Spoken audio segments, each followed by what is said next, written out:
दिल्ली का एक छोटा सा स्कूल था जिसमें सभी मिडिल क्लास फैमिली के बच्चे पढ़ते थे।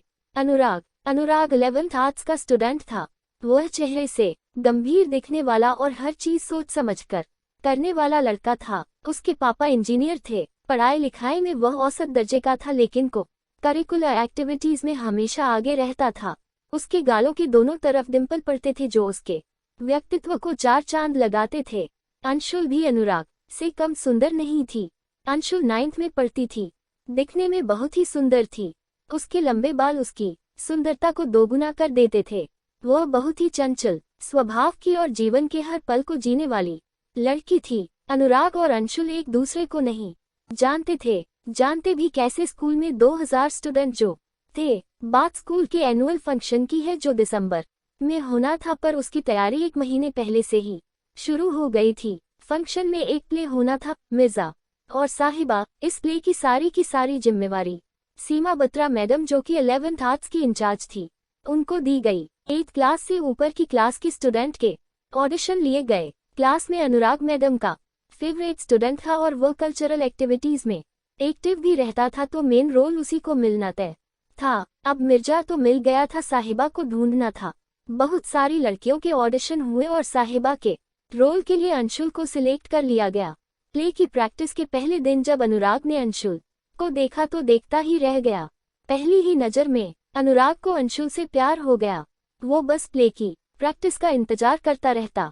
17 साल के लड़के के लिए इससे बड़ी खुशी क्या होगी कि स्कूल की सबसे खूबसूरत लड़की उसकी प्रेमिका है, फिर वो चाहे प्ले में ही क्यों ना हो। वहीं दूसरी तरफ अंशुल भी अनुराग के प्रति एक अलग सा आकर्षण महसूस कर रही थी। प्रैक्टिस का हर एक दिन उन्हें और करीब लाता जा रहा था। फिर एक दिन प्ले की फाइनल रिहर्सल चल रही थी। प्ले के आखिरी सीन में साहिबा ने मिर्जा के सारे तीरों को तोड़ दिया और साहिबा के भाइयों ने निहत्थे मिर्जा को मार दिया। उस सीन को करते हुए साहिबा बनी अंशुल इतना खो गई कि मिर्जा बने अनुराग को इस हालत में देखकर फूट फूट कर रोने लगी। सीमा बत्रा मैडम ने उसकी मासूमियत को देखकर उसे संभाला और कहा, बेटा ये सब प्ले है, ये रियलिटी नहीं है।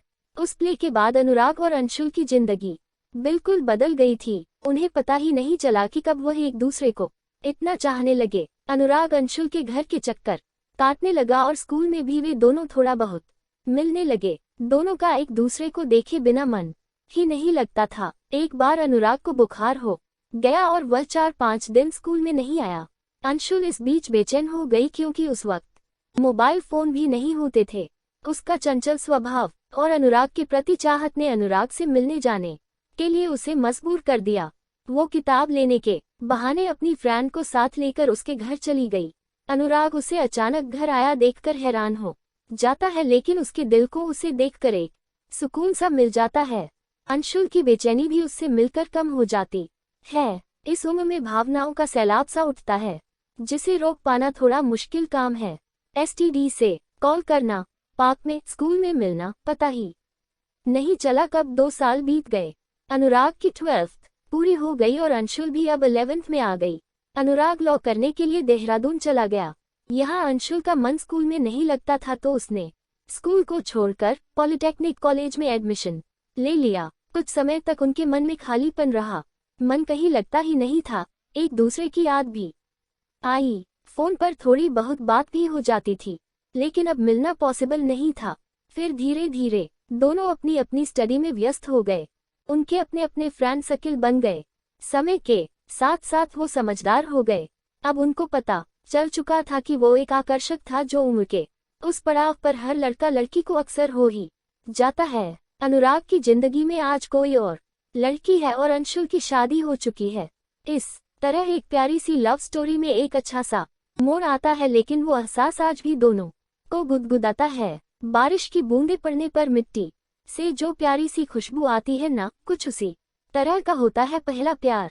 आज भी जब कभी अनुराग अपने पुराने स्कूल और शहर से गुजरता है, तो उसे अंशुल के साथ बिताए पल याद आ जाते हैं। और अंशुल जब कभी किसी के मुंह से अनुराग नाम सुनती है तो पलटकर जरूर देखती है। पहला प्यार कोई कहाँ भूल पाता है।